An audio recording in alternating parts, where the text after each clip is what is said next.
and I'm based in São Paulo. Here I have with me Erasmo Rojas. He's the Director for Latin America region at 4G Americas. And also we have Eduardo Ricotta. He's Vice President for Latin America region at Ericsson. Erasmo, Eduardo, thanks for joining us today. Thanks. Well, thank you. Well, for those that do not know, RCR Wireless is the primary news source for the wireless communication industry, and is first with carriers, distributor, network, handset, and mobile content news. It has been published at Telecom industry news since 1981. And we have been covering Latin America region for about 2 years now. Erasmo, could you explain a little bit about 4G Americas before we get started? Yes, that would be a pleasure, Roberta. 4G Americas is a wireless association, and their purpose is to promote the 3GPP family of technologies for broadband through the ecosystem, including network services, applications, and wireless devices connected in the Americas. We are an association that is like an ecosystem with vendors, with operators, technology companies, and here in the slide you can see the 18 companies that basically own 4G America. Thank you. Eduardo, could you say something about Ericsson? Yes, hello everybody. It's a pleasure to be here with you, Roberta. And Ericsson, Ericsson, we combine our strong technology leadership position, service capabilities, and global presence to provide value to our customers. We have a presence in 180 countries. We have the #1 position of our network infrastructure and telecom service. So we have our headquarters for Latin America in São Paulo, Brazil. We have been invest in Brazil more than $500 million in the last 12 years. So we have a completely 2G, 3G, 4G cycle in Brazil. We have R&D for core network. We have R&D for IPTV, IMS. We have our production in Brazil, São José dos Campos, where we have a factory. 55 years we have our factory in São José dos Campos. We export from Brazil, and we have a lot of experts focused on network performance. So today everything that is produced in Brazil, 50% is export for Africa, Latin America countries, and the US. So we have 11,000 people in Latin America, placed in 50 countries. So that's Ericsson Latin America. Thank you. So today's agenda, we are going to have an overview about Latin America mobile market. Then we are going through the carriers' challenges, and we will discuss the key points about the wireless infrastructure across the region.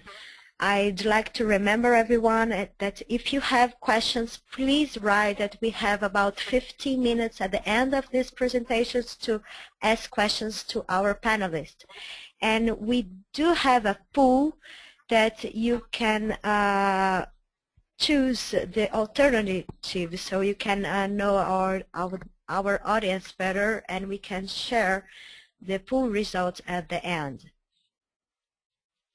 So let's get started. Latin America mobile market is most of it, the major markets is about 2G, 3G, prepay or GSM. So it can make Latin America a little bit different for more mature markets. So in this slide you can see on the right side the LTE launches, and I will ask before that we go to the LTE, just Erasmo, if you could discuss a little bit about what can we see about the Latin America wireless marketing today. Okay, Roberta, yes. What we can see in Latin America is that the 3GPP family of technologies basically represent about 95% of all the technologies in the region. We can also see that Latin America is, the economies of scale are very important, and so we have like operators that they are present in many countries throughout the region. And there to the left, you can see the market share of the operators, the main operators that they are present in the region, and how these 100% of subscriptions, the 567 million subscriptions, are distributed in the region through the different pan-regional operators. So that's the situation about the wireless market in general. And then to the right of the slide, we have the information about the LTE launches in Latin America and the Caribbean. And here we can see that there are already 7 commercial networks in the region, 6 mobile LTE networks, and 1 fixed LTE network.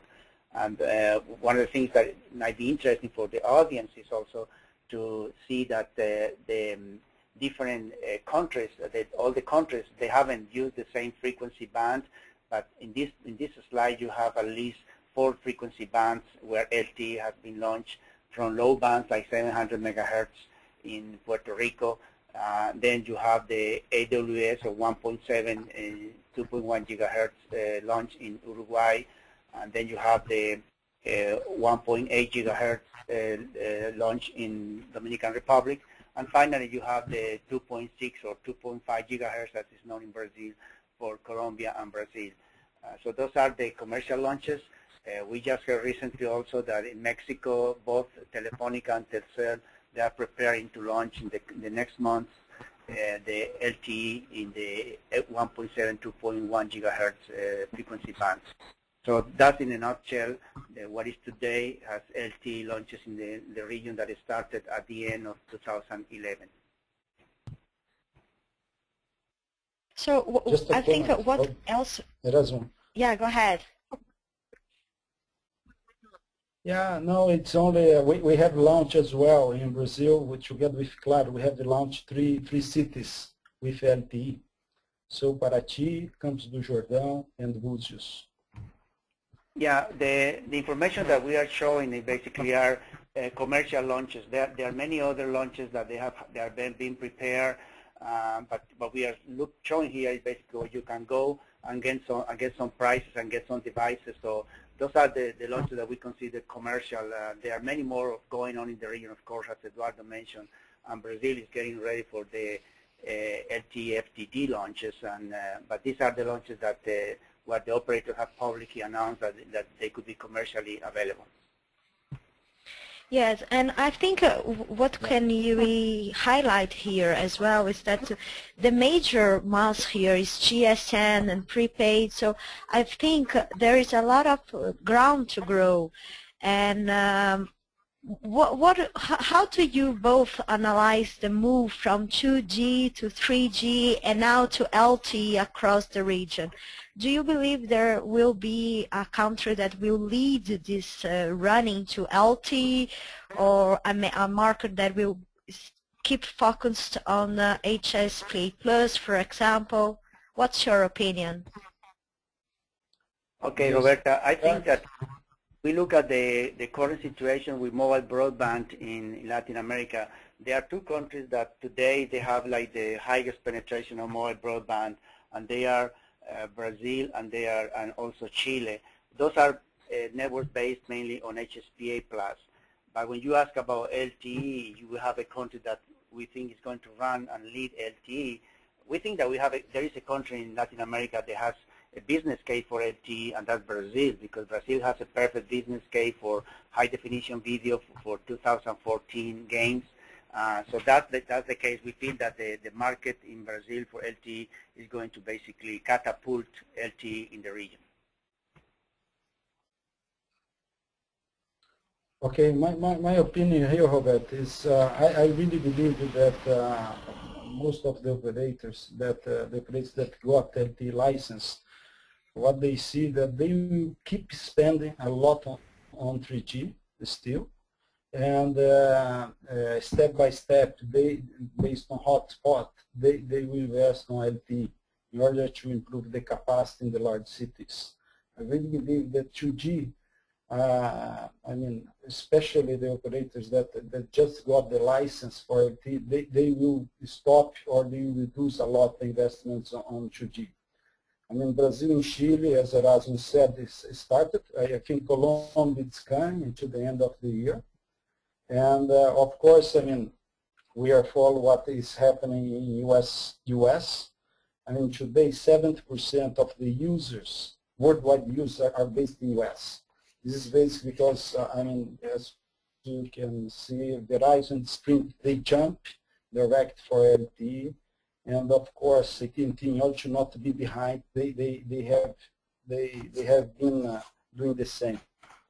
So with that, I really believe the LTE will grow and the cost of terminal will go down, and then we'll get more volume on LTE, but step by step. And we will see the 3G keeping alive for a few years still, right?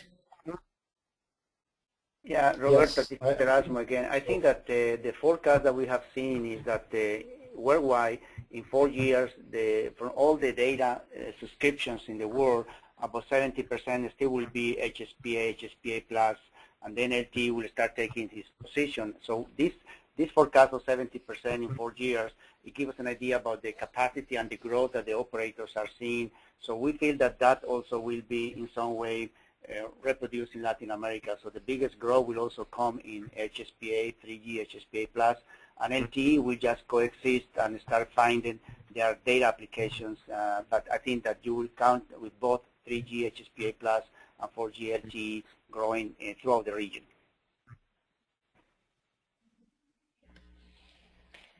Great. So looking another facet of it, and one of the reasons that carriers are moving to 3G and improving to HSPA+, and now moving to LTE, is the video explosion. And Eduardo, I believe that you have something to comment on here, because we see a lot of people buying more smartphones and buying more tablets, and it will affect directly the network across Latin America, although it's just a beginning here if we compare for more mature markets such as the US or Europe country or Asia.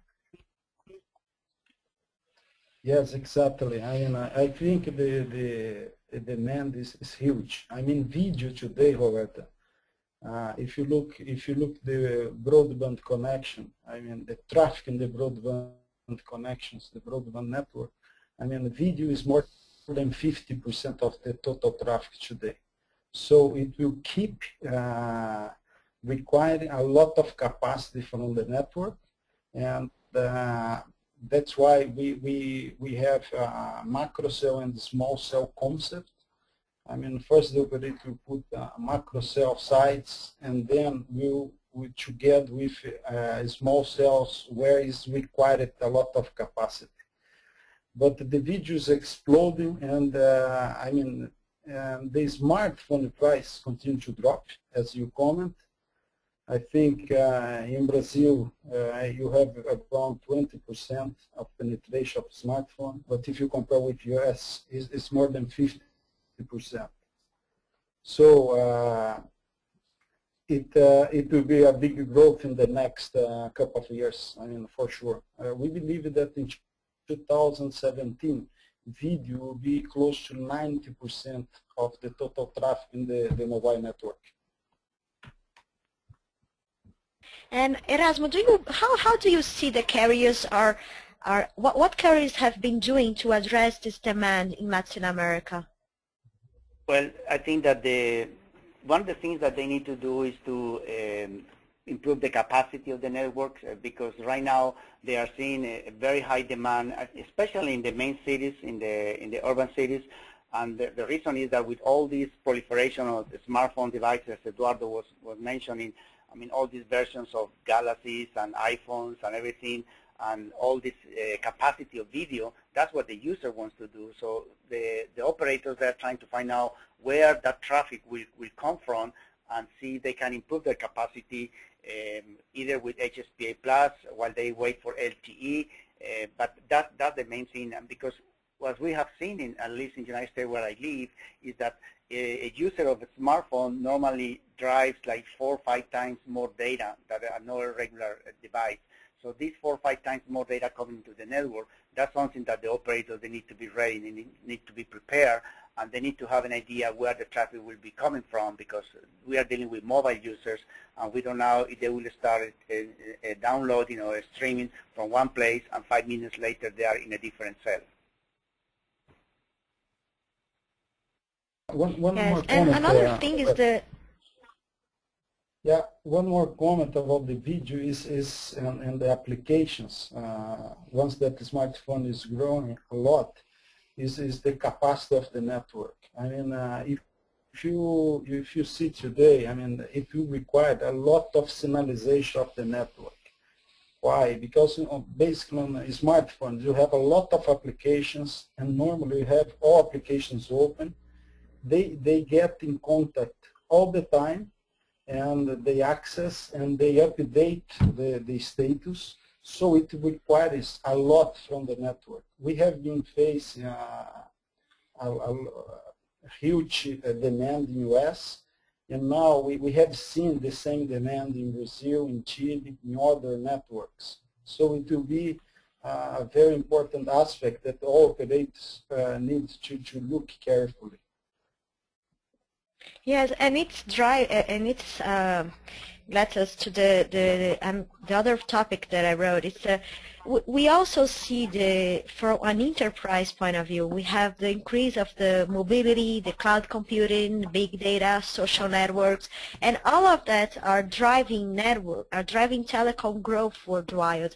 And I believe that here in Latin America there is no difference, because since we have carriers improving their networks, and to meet the capacity, people want to use more data and wants to do more things through the smartphones and tablets. And from enterprise point of view, we have the IoT phenomenon, and we have all enterprise doing some mobile strategy to let the employees use more mobile device to work. So all of this will impact the infrastructure in Latin America, and it will leave this scenario to become more sophisticated, right?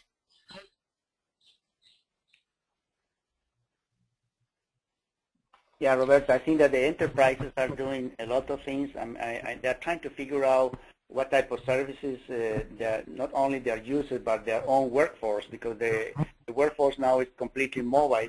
So they want the workers to be connected when they are in the office, when they are on the field, outside the office. So there are tremendous amount of applications now that they are foreseeing for enterprise, and not only for the communication between the users, but also with this new idea of offering machine-to-machine communications to enterprises and to end users.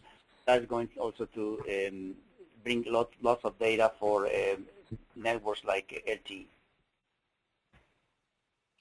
Yeah, and just to add here, this I think the mobility. I mean, everybody wants access everywhere. It will be like that in the future. I do not see another direction. I really believe in cloud computing is growing very fast.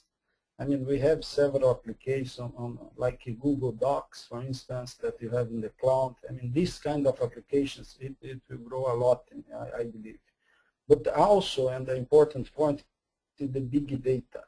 I really believe, for instance, if you take a credit card, I mean, today the company basically, they verify the credit and they give the authorization to buy. But I think the companies and the credit card, MasterCard, Visa, they want much more. I mean, they want to store from the customer. I mean, where they bought, what they bought, how much they spent, which day of the week they have been spending money. So in order to take all of this valuable information from the cost, they need to store in a big data. So I really believe in order to personalize more and more the service that operators and OTT will provide, I mean, they have to have a very big data. And I really believe on machine to machine as well. We inside Ericsson, we did a forecast for machine to machine. We believe that in 2020 we are going to have 50 billion connections worldwide, and 5 billion will be in Latin America. Yeah, that's a huge growth. And all of this will impact on carriers. And regarding and coming back to LTE, just to put our audience on the same page, we have LTE spectrum audience have begun throughout Latin America. In Brazil, we had it happened on June. In Chile, it's already happened. So we can start to see operators deploying LTE from mid next year and on. And once they invested to buy license to deploy networks, Erasmo, do you believe that they will have enough money to keep spending to improve their 3G networks, or how they are going to split this investment? Well, that's a tough question, Roberta, because I think that the operators, they need to do both things. Of course, everyone is kind of trying to see where the money is coming from to buy the LTE spectrum, but at the same time, I think that they need to finance and refinance these investments, and to do that, they need to grow in HSPA+, because most of the application with HSPA+ will be good for many of the customers. I think that in a way, it's like you have either a service like streaming, and if you are going to do a big streaming, then you can do it with LTE. If it's not that big, then you can do it with HSPA+. So I think that the operators, they need to invest in both. I mean, it's just like the situation, the investment is getting bigger now, because you have to get better coverage for the current HSPA+. At the same time, you start doing, you are kind of tune it and see where you're going to launch LTE. Because at the end of the day, what the operator needs is that the end user, when they move from one coverage from LTE to HSPA+, that the end user doesn't feel a big difference in speed and access, because the user doesn't now and should now if he's getting on their LTE or HSPA+ coverage. So I think that's what the operators, in our opinion, need to do, is to speed the HSPA+ coverage, go to even higher version HSPA+, like double carrier or dual carrier. So in that way, when the user leaves LTE and goes to HSPA+, it doesn't feel a big difference in their perception of the speed that it's getting. Thank you. Eduardo, could you comment? Hello. I will ask you to comment from vendor point of view, and I will add, we have here, I know I was supposed to ask by the end, but it was just a question that I would ask. Could you comment from the vendor point of view? And we have Ivan Paiva. He asked, of the current LTE networks in Cala region, which ones are Ericsson infrastructure? So if you could comment this question as well, it would be great. What is the question? Of the current LTE networks in Cala, which ones are Ericsson infrastructure? I mean, we have most of the LTE contracts in Cala today. I mean, in several countries. When it's going back to to LTE, Roberta, I really believe the operators will depend a lot of the cost of the terminal. I think this is very key in order to see where they will spend their money. I really believe, that's why I said, and I agree with Erasmo, that HSPA plus you have a huge, I think the operators will invest a lot of money there. I believe that LTE, it will be applied for dongles at the beginning. For the time being, I believe they will put voice over LTE. It will be the next wave on the LTE. And then I believe when there is a certain volume, then the terminals will go down, and then I believe the operators will invest more. So I think it is a combination where once the cost of the terminals goes down, I believe the operators will put more money there. This is how I see how they are going to invest.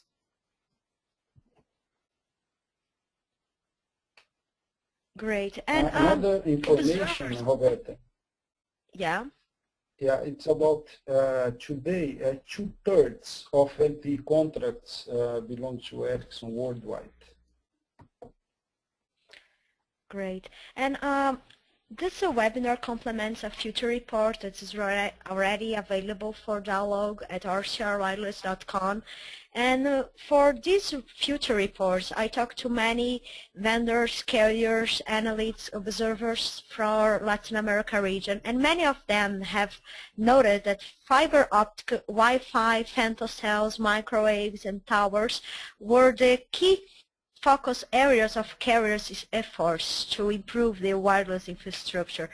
In your opinion, what do you think is going to be more prevalent? I mean, how will be the carrier's strategy to meet all the growth capacity that we talked in the beginning? I don't know which one wants to start it, but I think it's a tough question and very important, so we can draw how the wireless infrastructure scenario is. Okay, I can get started, Roberta. I believe that the growth that the operators are facing, because especially not so much voice, but basically the data demand, they are required to go and expand their capacity of the networks, and for that purpose they are using what you mentioned, both the transport network and the access network.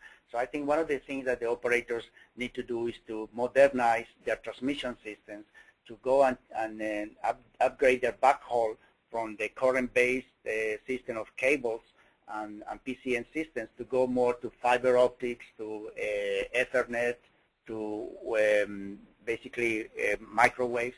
So because now they're going to need to transport much higher speed than before when 3G started.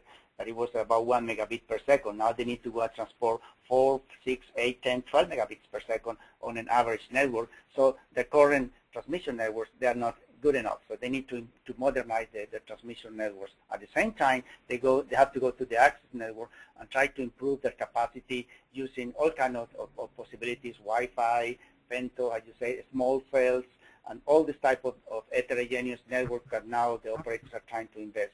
So they need to take care of both the transport and the access network, and the investments are needed in both sides.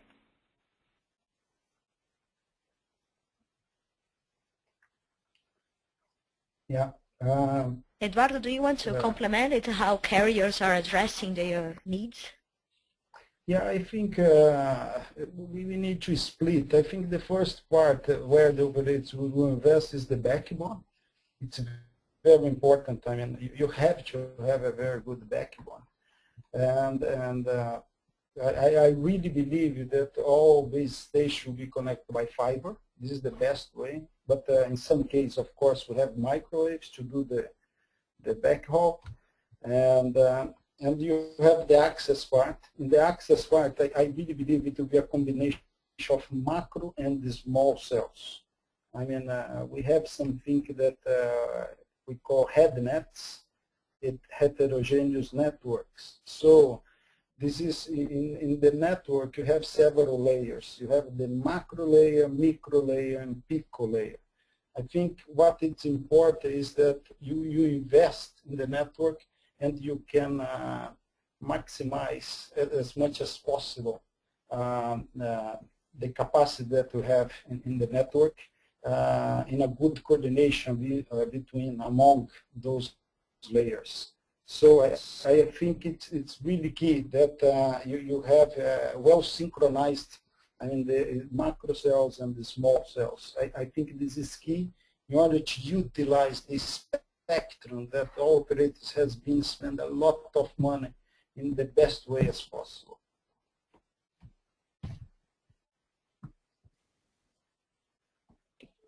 Great. I'd just like to remember the audience that those of you who want to ask questions, please do. We will have 15 minutes at the end to answer all questions. So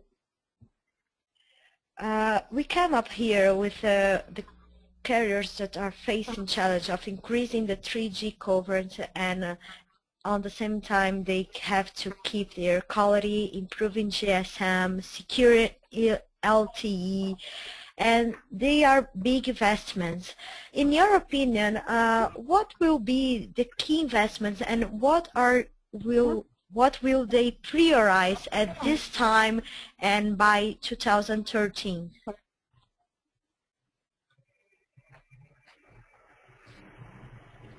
Do you want to start, Erasmo? No, Roberta. I was just thinking. You don't have easy questions. I was thinking about what the operators are trying to do, and they are facing the situation that voice starts to, in a way, decrease a little bit their growth, and they need to start balancing the network. And they need to see what kind of frequency bands they have available, and even start thinking about migrating some of the users from some bands to another band so they can optimize the use of the bands. So I think that the voice is going to be something that they are going to use, because that's, as an average today in Latin America, about 75% of the contribution of the the income of the operator, the average revenue per user, the ARPU, what the operators are getting, about 75% is voice. But that contribution about a year ago was 80%. So the voice contribution is decreasing. So the operator, they need to balance the network, and they need to especially see that the quality of service is good, and that at the same time that they keep their voice, they start considering about moving some of the users to another band, so they can use some bands for voice, and maybe devote to the most efficient bands to data like HSPA plus or LTE.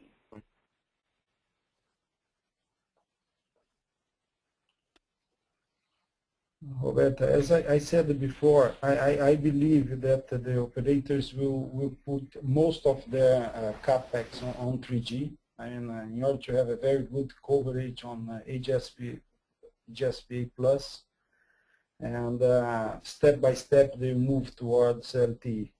This is how I see. But I think it's important as well to put capex and money. Another point of the network is the core of the network. I mean, because the operators, they plan to sell not only mobile lines, but value-add service. And this is possible with IMS, that is IP Multimedia Subsystem. And then, I mean, the IMS will allow the operators to launch a new service, over-the-top service, that is very important in order to compete with Skype, WhatsApp, Viber, Messenger. So I really believe that most of the operators will put more focus on that. And you can guarantee as well that for operators that have fixed and mobile network, you can combine the service through IMS. So it's very important. I believe it's a key area to invest from operator's standpoint. Sure, and another facet of it is in Latin America, operators are starting to offload their data traffic. What do you think there will be, Eduardo? What do you think would be main technology for offloading? And do you see this as a trend in Latin America? Yes, I see. As I said, I really believe on the heterogeneous network, where you have a very good integration between 2G, 3G, 4G network and Wi-Fi. So I really believe that this will be the best way to have high demands and have a good service. So this is based on layers, as I explained, where you have macro layers, micro layers, and pico layers. I think with this integration, you can give the maximum of the network for the end users.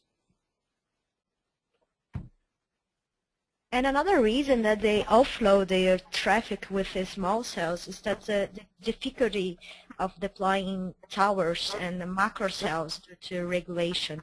We face that in Brazil. We have a recent antenna law in Chile that it's putting some bureaucracy for installing towers. Erasmo, Rojas, in many countries, LTE will use 2.6 gigahertz, which requires more sites. How do you think carriers will work this out? Yeah, I think that the issue here is the lack of some type of common regulation about sites allocate, the site permits, and sometimes it's left to the municipalities to deal with that, and that's a risk because then every municipality has their own ways, and sometimes it's not the technical issues that they are prevalent, but maybe the political issues.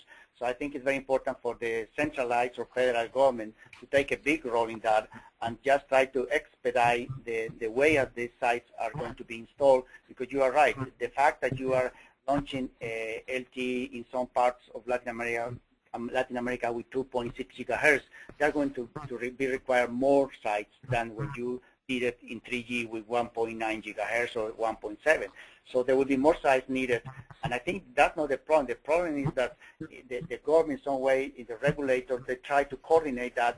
So every municipality, basically, they try to go through the same handbook, and not everyone trying to do their own things and their own planning, because that's going to delay the process. I think that without going very far away, I was listening or reading some weeks ago that even the deployment of LTE in the case of Brazil in big cities like Sao Paulo, Rio, is having problems because the municipalities, the people that they are in these places, they have some rules that they restrict the build up of the sites, and mobile networks they won't work. They won't basically be able to transport any data, any voice if you don't have the towers, because that's why the spectrum is needed. But the spectrum without the towers won't make any good. So I think that it will be a lot of coordination that will be needed from the government, and try to expedite the permits and to make easier to go and install all these multiple sites, and even in the future to think about some infrastructure sharing, so the operators will come together and installing multiple networks. They can simplify the installation of networks.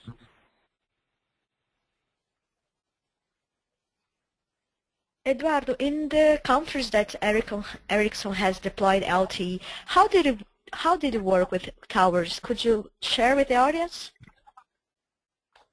Yes, in most of the countries is following the same concept as used in 2G and 3G. I think the main point here, Roberta, is the following. Some operators, they use coverage as a key differentiator in order to provide a good service to the end users. So I think this is one of the points that sometimes delay in the network sharing. I think, and another thing is the intermediation between the operators. I mean, who will do that? So, I mean, and on top of that, you have, I mean, as Erasmo said extremely well, I mean, the rules that you have each city that you are going to deploy. So I think on LTE, it's going more or less in the same pace that 2G, 3G, but I believe that at least we see some movement, at least in Brazil, where I think LTE, I believe the infrastructure will be more shared than the 2G and 3G. This is how I see, and but of course we need to unlock this very difficult problem that is, I mean, each city has one rule, and it's very difficult in most cases in Latin America countries.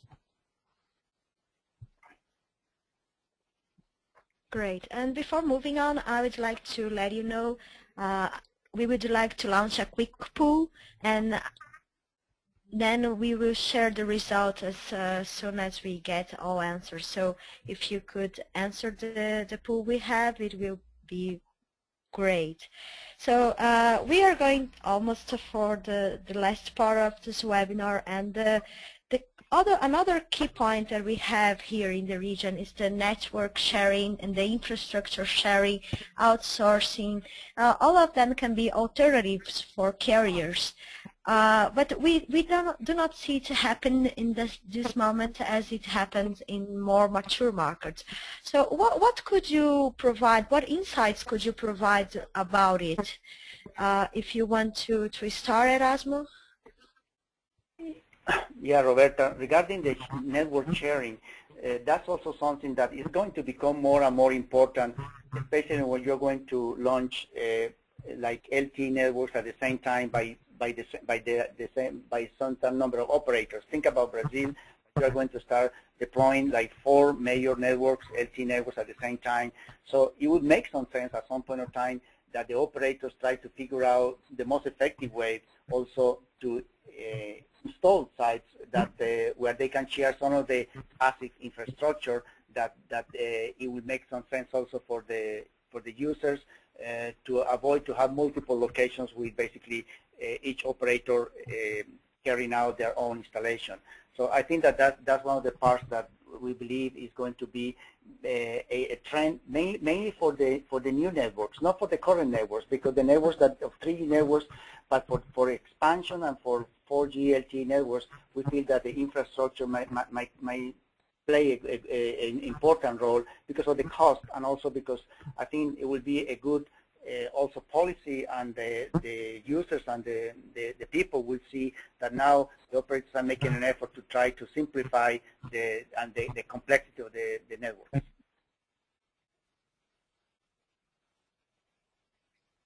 Roberta, I'd like to add something that Erasmo's comment is that everybody is trying to simplify the network. I mean, if you look today the network, we have a single run technology, and this helps a lot the operators to minimize the investments in the network. This is today you have one base station that is 2G, 3G, and LTE. So I really believe more and more we are going to have this kind of solutions. So you can move the traffic between 2G to 3G, 3G to LTE according to the demand that is growing or reducing the network. Great. So thank you for participating on the poll. I will share the results and we can discuss it shortly. And thank you a lot for, I have here a lot of questions. I'm pretty sure we have time to discuss all of it. So let's start with the poll and then we go to the questions. So most of the audience, 52%, believe the difficulty of deploying infrastructure is the main issues on what is the telecom infrastructure bottleneck, and 41% believe it's carriers' lack of investments, and only 19% believe it's lack of appropriate technology. Erasmo and Eduardo, do you agree that it's a difficulty of deploying infrastructure? I believe it's most of it because of the bureaucracy we have here in Latin America. Roberta, I think that the technology, the LTE technology is proven, is working. It has been working for almost nearly 3 years. So it's not a matter of technology. I think it's that the infrastructure that is required now, because it's a new network, different a little bit to the one that we have in 3G, but that goes through certain steps that they need to be done quicker. And I think as the voters, I mean the participants have voted, they see that the bureaucracy that we have in our countries is sometimes going to be a bottleneck. So we have a good test case now, for instance, in Brazil. There are some commitments, there are some dates that they are given to the operators to be ready, but the operators, they need the cooperation also of the public sector to be ready, and the municipalities. So I think that if this can be done in Brazil, it will be a great accomplishment and will be a best practice to follow in many other countries in Latin America.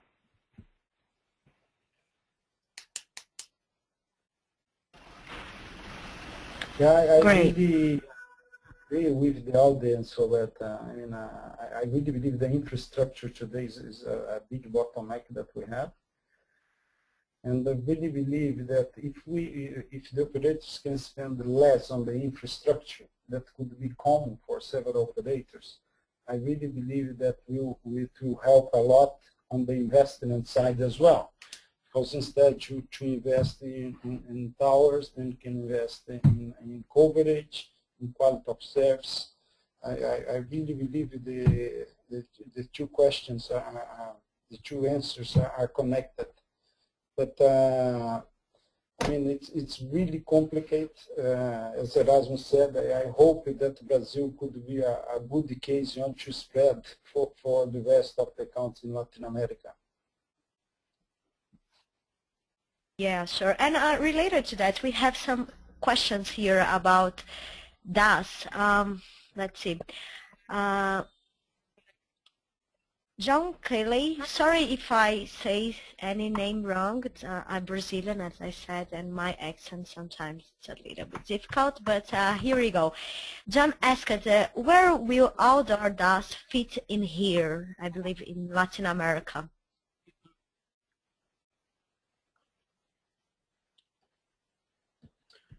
I think I think right now, I mean, Ericsson did a study, Roberta, and the study we did is based on the following. It's a combination between macro cell and the small cells.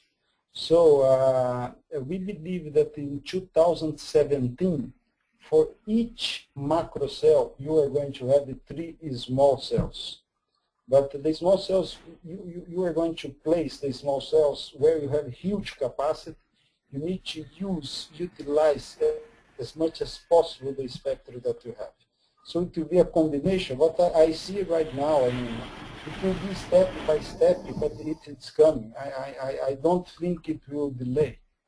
I see more and more coming, the need of small cells. Great. Another question related to DAS. Do you think an increased investment in active antenna system DAS for covering LTE demand inside buildings? So far, most of DAS in Latin America are most passive DAS, not active. Erasmo, do you want to comment on that?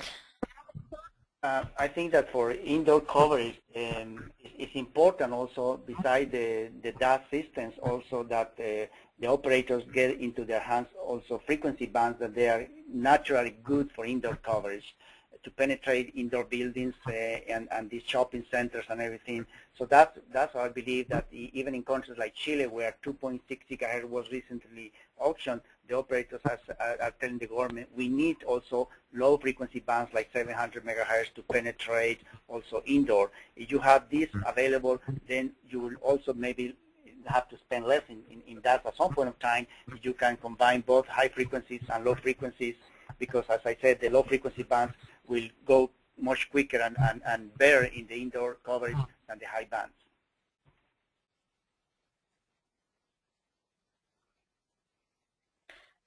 Thank you. Another question. What are the requirements for architecture concealment of antenna sites and towers?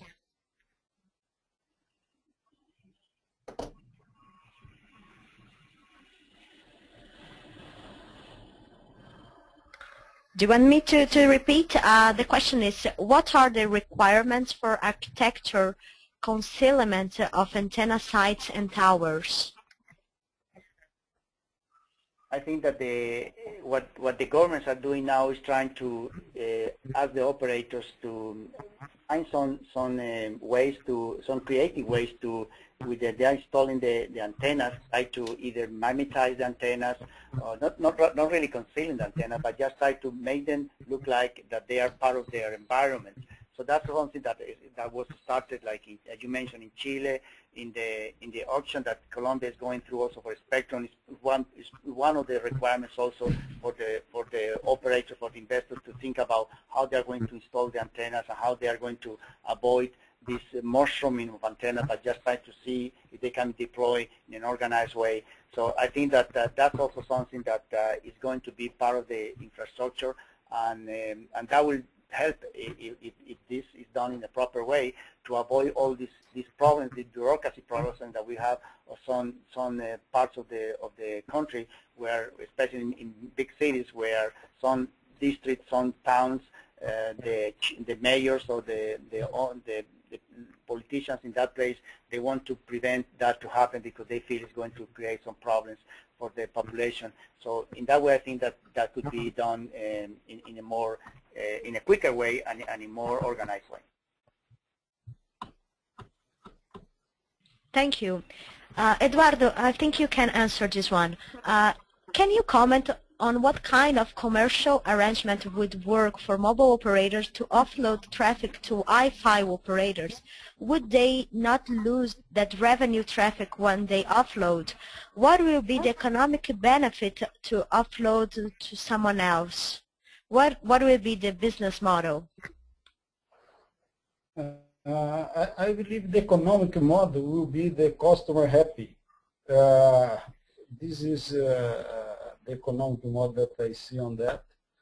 I think we are putting more intelligence in the network, and more, I think the network will select in which way they want to that the traffic go through. I mean, for instance, if you are connecting on a social network, maybe it will select the 3G network to have the interaction with the application. If you have a very big video, the network will select, okay, this application goes to Wi-Fi. I think it's a combination. What I said before is that what is very important is that all services are integrated in order to use in a proper way the spectrum. And I believe in Wi-Fi as well. That's why Ericsson has been investing a lot of money and has been buying Beware. I mean, it's one of the best equipment providing Wi-Fi. And we really believe it will be a complementary to the portfolio that we have today. And I think once that you have, I mean, all working together, I mean, you can provide the best connection for the application that you use, I mean, the end user are using. So I think this is very key in order to keep the consumers. So I see with that, this Great. is the economics that I see behind that. Great.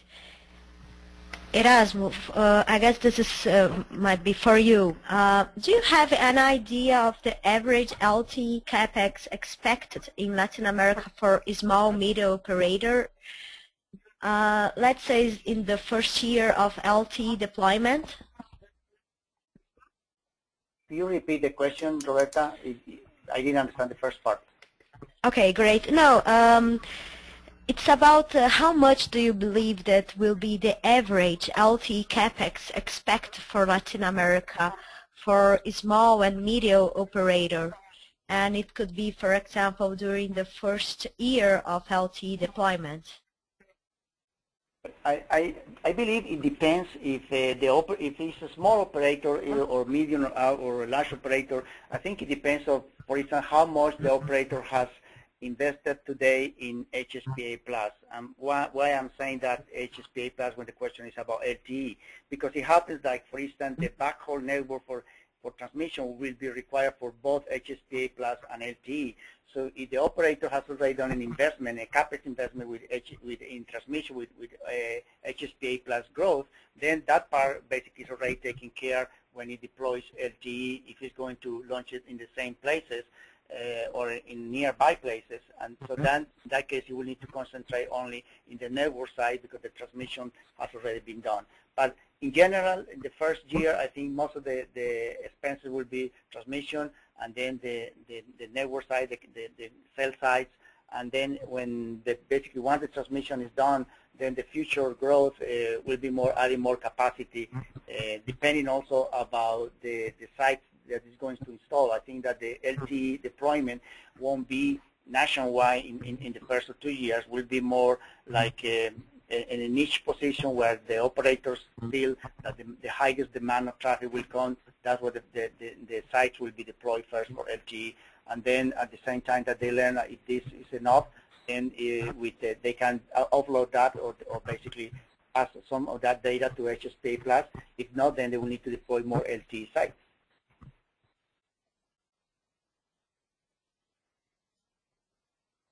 Great, thank you very much.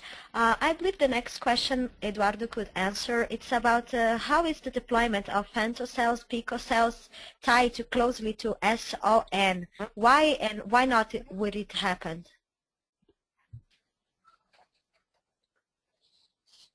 Oh, I think it will happen. I think it's a question of time. It will come. And as I said, I mean, once that you demand more from the network, then I believe, Roberta, it is going to happen. It's going to have more synchronization about femto, pico, micro, and macro. What it's very important is that I think the network needs to be well organized, and I think the network should be intelligent enough in order to select which is the best way to the traffic go through the network. If it's the macro, pico, micro, Wi-Fi, I think we are at the beginning. But I don't see far that solution. I think especially with LTE, where we are going to have more applications, the consumers they want more speed. I think we will see more and more this solution.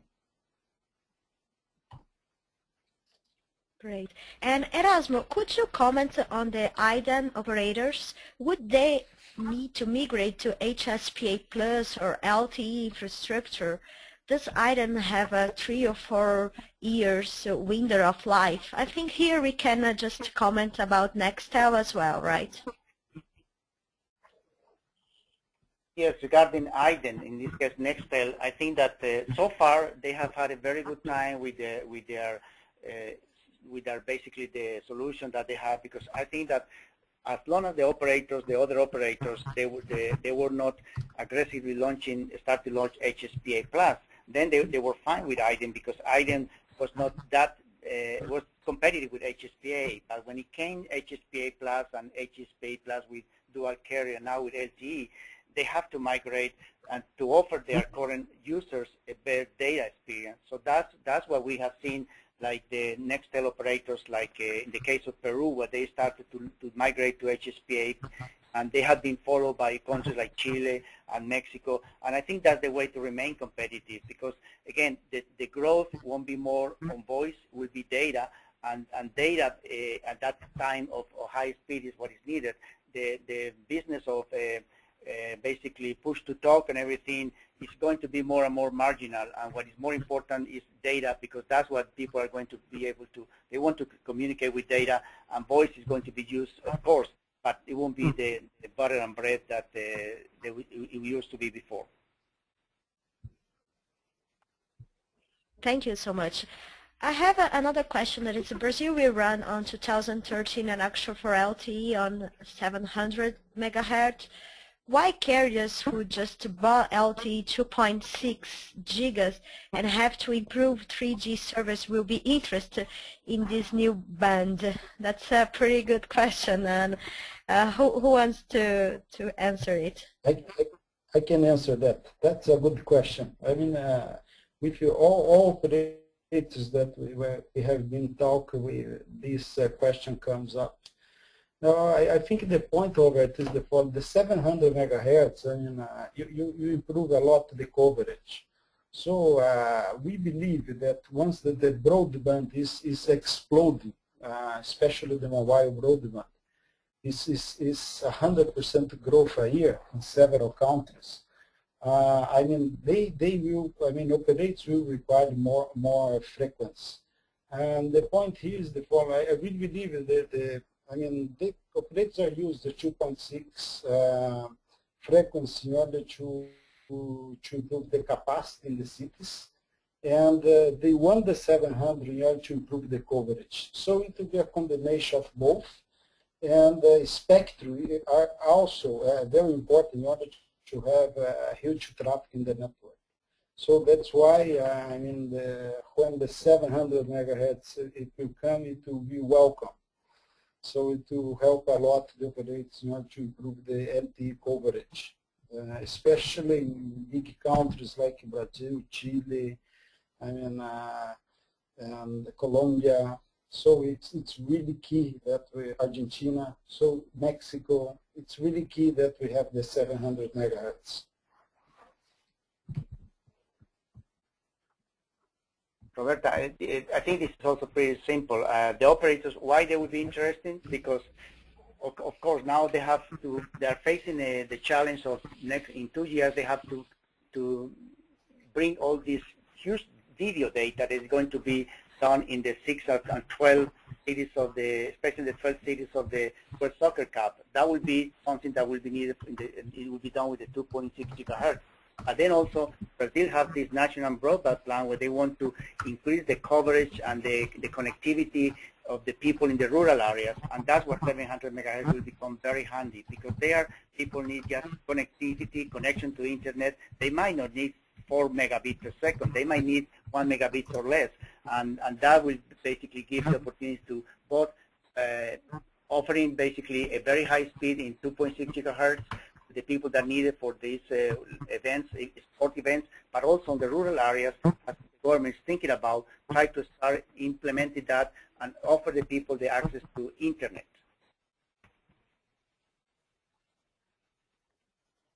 Thank you. We have just a last question, and then we have to finish this webinar. It is, in the beginning, LTE will be mostly for high-end products, USB dongles and tablets. When do you expect LTE will be available in mid-price point, about $150 product, for example? I think it will be soon, Roberta. I think the next 2 years we can see in that. I imagine that we'll be in that price level. We have seen as well. Operators like SK Telecom launched the VoLTE, that is voice over LTE, and I think we are going to see more and more VoLTE over LTE networks, also in US as well. And then with that, I really believe that price will go down. What I believe will drive is the US market. Once that LTE is growing very fast in US, I really believe that the price of the terminals will go down fast as well. So I expect in the next 2 years to be in that range in terms of price. I also think that economies of scale are key here. So, and that depends also if you are thinking about users in the postpaid market or in the prepaid market. Because here in the United States, for instance, postpaid customers, they can get LTE devices today, smartphones, paying only $200 because the operator is subsidizing that, because they know that they are going to ask the users to stay with them for 2 more years. So I think in the postpaid environment, competition will be also very key. And the operators in the postpaid market, they will have to subsidize LTE handsets and even smartphones. Now, on the prepaid, it's a different situation. That's where we will need to have lower values of smartphones for prepaid people. But again, the smartphones will come to the market as quickly, and they might not be available for all users because it's cheaper in that case to buy dongles. But I think at the end of the day, most of the users, they really want to have in their hands smartphones, and that's one of the things that the operator, they have to figure out how to do it.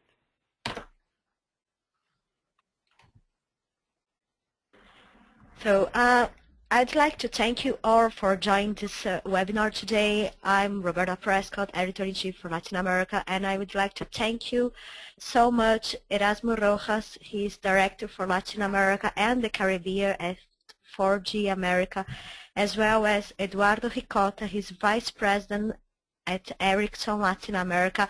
Thank you both for this webinar, and thank you for the whole audience for following this webinar. The link will be available for on-demand download, and to read all Latin America regions and news, please, you can find everything at rcrwireless.com.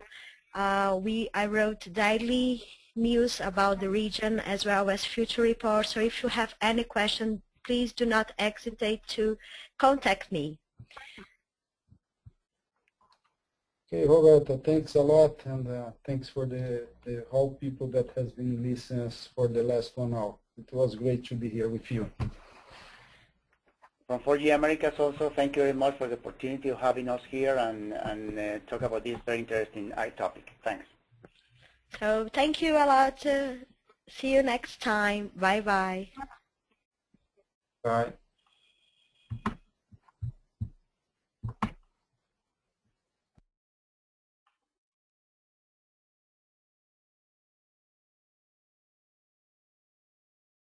The organizer has ended the session, and this call will be disconnected.